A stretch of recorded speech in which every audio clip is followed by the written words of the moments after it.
Most people believe the hardest part of becoming wealthy is making more money. They spend years chasing promotions, side hustles, certifications, and bigger paychecks. But if you study the people who actually build lasting wealth, you'll discover something surprising. The moment that changes their financial future isn't when they earn their first six-figure salary. It isn't when they buy their first rental property. It isn't even when they invest in the stock market for the first time. It happens much earlier. It happens when they reach their first $10,000. And what makes this number so dangerous is that almost nobody realizes they're standing at one of the most important crossroads of their financial life. Because the first $10,000 doesn't disappear because of bad luck. It doesn't disappear because of a recession. It usually disappears because the person who saved it completely misunderstands what it actually is. In fact, there's a reason why so many people save thousands of dollars over and over again for years and somehow never become wealthy. They keep reaching the same mountain peak, celebrating, climbing back down, and then starting the climb all over again. The strange part is that they often don't even realize they're doing it. Imagine two people, same city, same income, same age, same bills. They both spend years working, sacrificing, and slowly building their savings account until one day they each reach $10,000. When they look at their bank balance, they see the exact same number. But one of them sees freedom. The other sees opportunity. And that tiny difference ends up creating a financial gap worth hundreds of thousands of dollars. The reason comes down to something that has shaped financial success for centuries.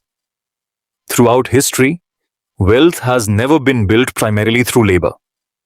Labor creates income. Assets create wealth. This is one of the biggest misunderstandings in personal finance. A doctor can earn a massive salary and still struggle financially. A teacher with a modest income can quietly build significant wealth over time. The difference isn't always how much money they earn. It's how much money they convert into assets that continue working after they've stopped working.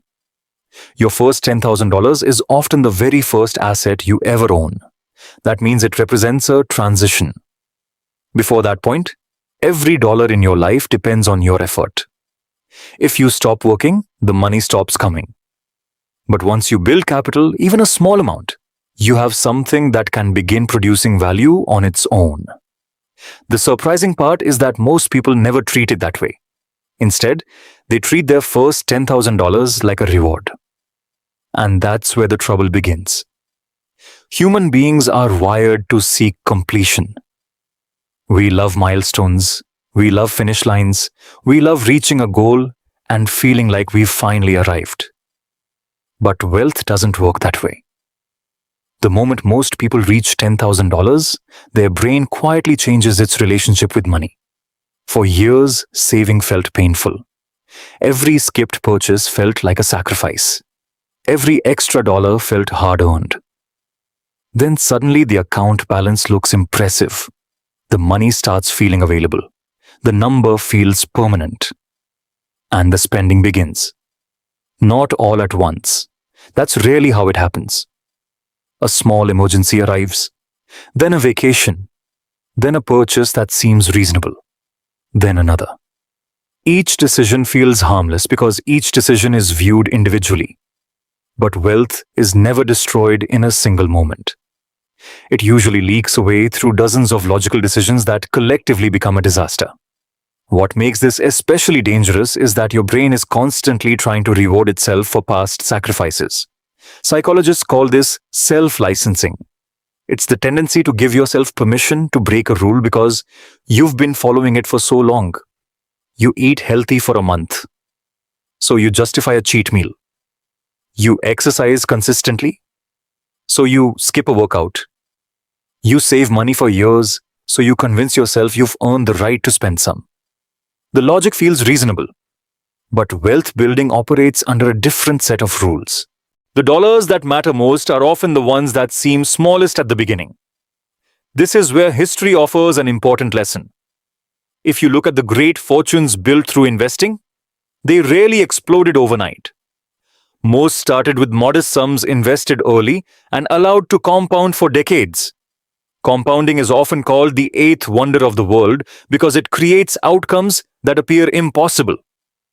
Imagine placing a tiny snowball at the top of a hill. At first, almost nothing happens. The snowball barely grows, but as it rolls, it gathers more snow. The bigger it gets, the faster it grows. Eventually, it becomes something massive. Money behaves the same way. The first few years feel painfully slow. The growth appears insignificant. Many people become frustrated and quit because they expect visible results immediately. But what most future millionaires understand is that the early years aren't about getting rich. They're about building momentum. Momentum is the hidden force behind nearly every wealth-building success story. And momentum begins with the first pile of money you refuse to spend. Think about the average person who invests $10,000 and leaves it alone. They aren't impressed by the first year. Maybe the account grows a little. Maybe the market has a bad year. Maybe nothing exciting happens at all. That's exactly why so many people quit. Human beings consistently underestimate exponential growth. We naturally think in straight lines. We expect results to increase steadily. But wealth grows in curves.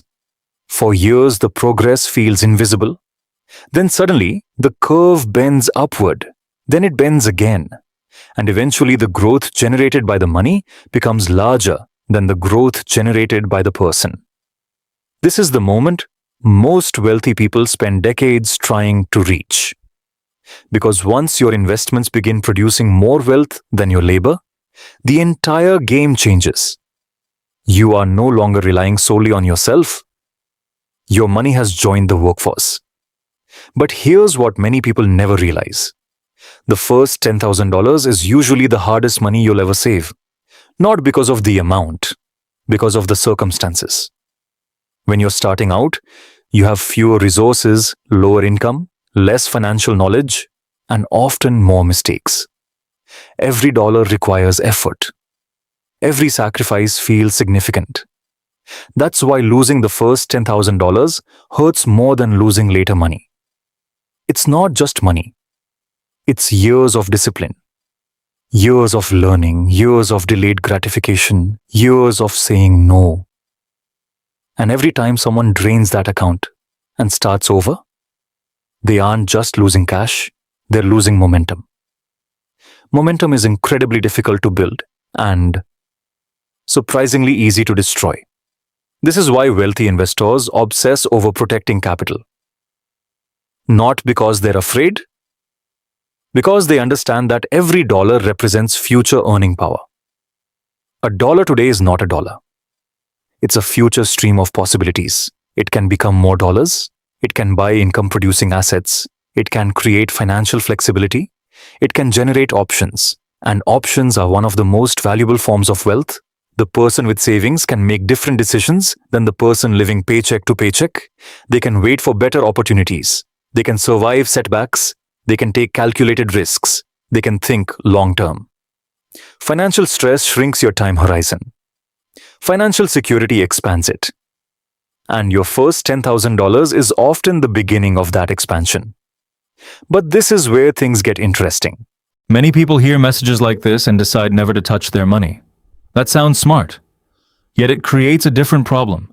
They become so focused on protecting the money that they stop growing it. The money sits in a checking account for years. It feels safe. But inflation quietly steals purchasing power every single day.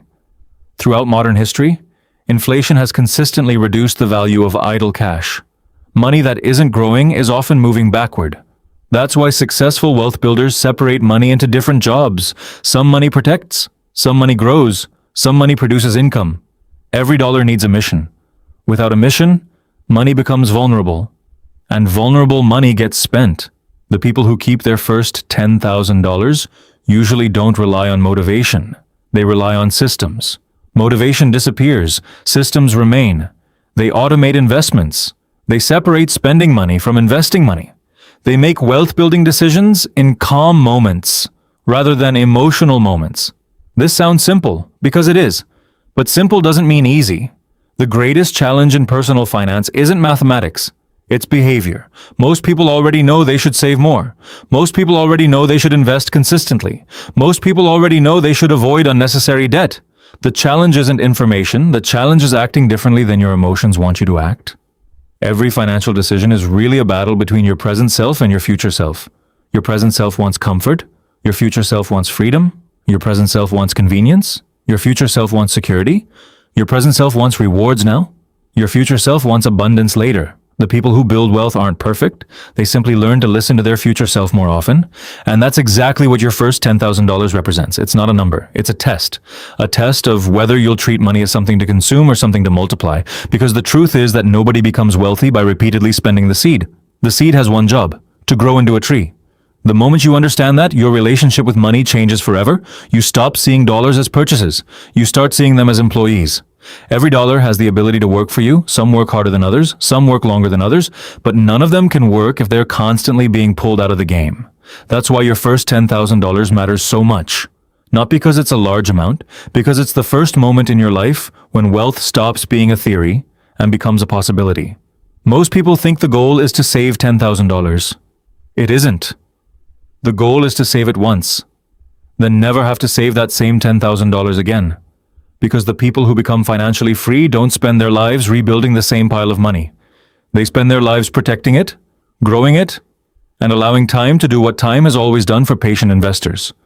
Turn small beginnings into extraordinary outcomes. The biggest mistake you can make isn't losing $10,000, it's losing the decades that $10,000 could have worked for you. That's the real cost, and once you understand that, you'll never look at your savings account the same way again.